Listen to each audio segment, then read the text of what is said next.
Hi guys, welcome to part 2 of our video series. If you missed part 1, you can click the link down below. I'll post a link to it. So part 1 was questions that were personal to me.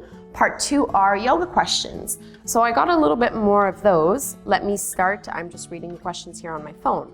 So first question, how often would you recommend practicing yoga per week? And I had a couple other questions that were very similar to this one. So should you practice? Is it better to practice 20 minutes every day, or is it better to do 2 or 3 hour-long practice per week? I can say that I have done every single variation of that. So for a while, I was doing an hour-long practice every single day. That didn't work for me. I burned out really quick and I stopped enjoying yoga. For some people, it'll work and they'll love it. Ashtanga yogis practice for a very long time, almost every single day. Right now, the method that I'm doing now, I'm doing mostly 20 to 30 minute practices on my own because that's what works best for my body. And I tend to only do it about 5 times a week. With that said, once a week, I'll go attend a class at a public studio, and that's usually an hour, 75 minutes, sometimes 90 minutes, but that's only once a week or so. As to which one is better, there's no one-size-fits-all answer to this question. My advice is for you to try lots of different ways and see what works for your body. For me personally, the 1 hour a day, every day, it wasn't sustainable. It didn't make me enjoy the classes that much.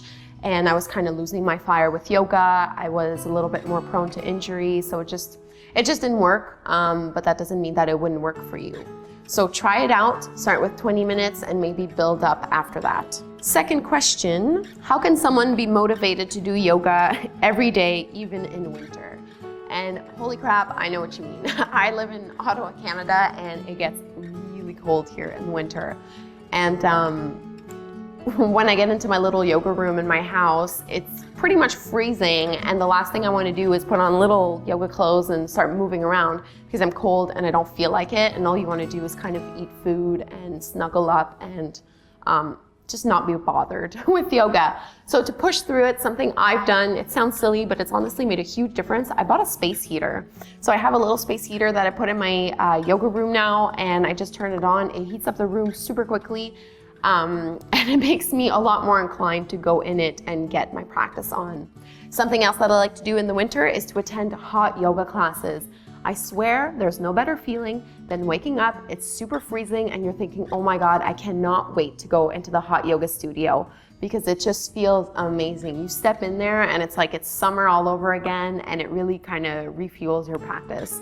So that's generally what I like to do. Get warm, then you'll want to practice a little bit more. At least for me anyway. Next question, what tips would you recommend for someone like me who wants to continue to grow and advance in having productive sessions but prefers a solitary practice?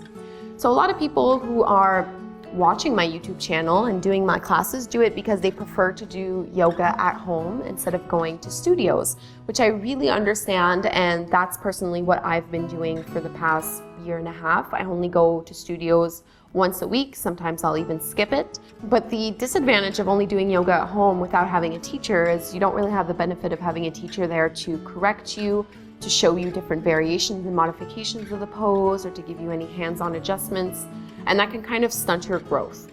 So if you're not willing to go into the studio and learn with a teacher, and if you want to stay at home, one option is to do a private yoga class and to invite a teacher to come to your home just for an hour. Honestly, just an hour, like once every couple of months, can be extremely beneficial. If you're not willing to do that, your best bet is to learn on your own as much as you can by reading books, blogs, and watching video tutorials online that focus on what you're trying to learn about. If you're trying to learn about pranayama techniques, there's so much information out there for you, either online or at the library. So that's one route that you can go down. My last tip is to either use a mirror or use your phone or a camera to record yourself while you practice. So if you have a mirror while you're practicing, you're able to take a peek at yourself every now and then and just see if your alignment is correct. I like to film myself a lot more than looking in the mirror because sometimes it doesn't really feel good for my neck to be twisting and looking at myself. And I mean, I'd rather stay in my body and practice and not worry about how I look like. So what I will do is film myself either with my phone or with my camera that I'm using now, and then I'll watch the tape back and I'm able to spot a lot of things that I think I'm doing correctly and I'm actually not. And that's not something that you would be able to learn unless a teacher is telling you, or unless you're actually looking back at the video and saying, oh my goodness, my hips are not in alignment, or my spine was all curved, or you can just really see the areas that you need to work on, and that's been really beneficial.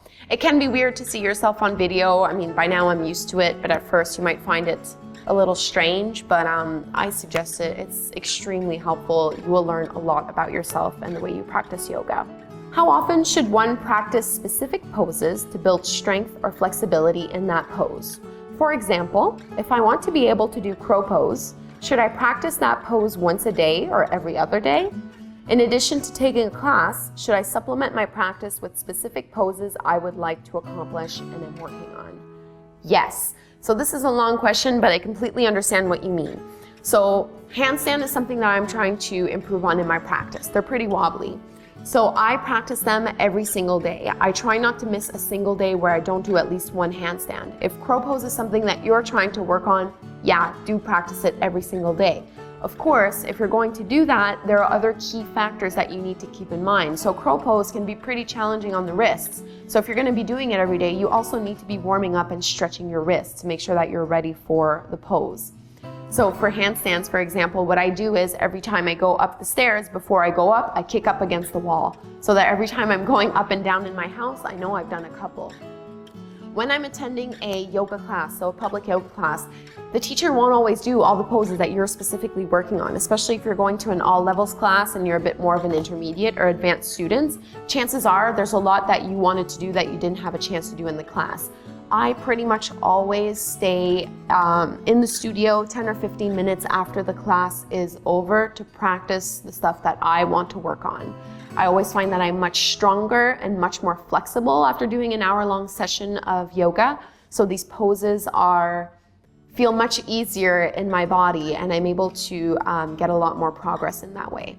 So that might not work for you if the studio you're at doesn't let you hang out after class for a few minutes. The studios I go to have no issues with it, which is why I keep going to those studios, and also the teachers are great. But yeah, I say absolutely. To me, you do practice those poses as much as you can if you want to achieve them. That being said, yoga is not a performance. Don't worry about it. If you miss a day or two or even a week, this is a journey, not a destination. So it's fine to just take a break and do whatever feels right for your body. All right, last question. Is yoga a good form of cross-training for ballet dancers? Absolutely, absolutely it is. That's exactly the reason why I started yoga in the first place. I was doing ballet and dance, and I wanted to become more flexible, stronger, improve my balance, and it was perfect. It's the perfect combination, the perfect cross-training, in my opinion. Yoga is fantastic to strengthen your core, which in ballet will help you find better balance, and you'll be able to do your turns a little bit better. You develop a lot more flexibility. So for me, that was my biggest issue. I was a dancer, but I had absolutely no flexibility. I'm way more flexible now than I ever was as a dancer. Just because it works your muscles in different ways. So if you're looking for flexibility, I would suggest trying a yin yoga class. At least that's what worked for me. So you're holding passive poses for a few minutes each time. If you're looking to build up some strength and improve your core strength, specifically Vinyasa flow or power yoga class will be the best. If, as a dancer, you're trying to improve your focus, which is so important when you're working on something really specifically, focus plays a huge key in that. So I find a practice like Hatha yoga works a little bit best for me. You tend to be in the poses a little bit longer, and it's not too hectic, so you can really focus your mind on exactly what you're doing. Breathwork and pranayama is also extremely important. All right, so that was it. Those are all the questions that I got for the yoga FAQ. If you have any more questions, please feel free to just send me a quick message. I'd be happy to do one of these videos. Again, thanks for watching. Namaste.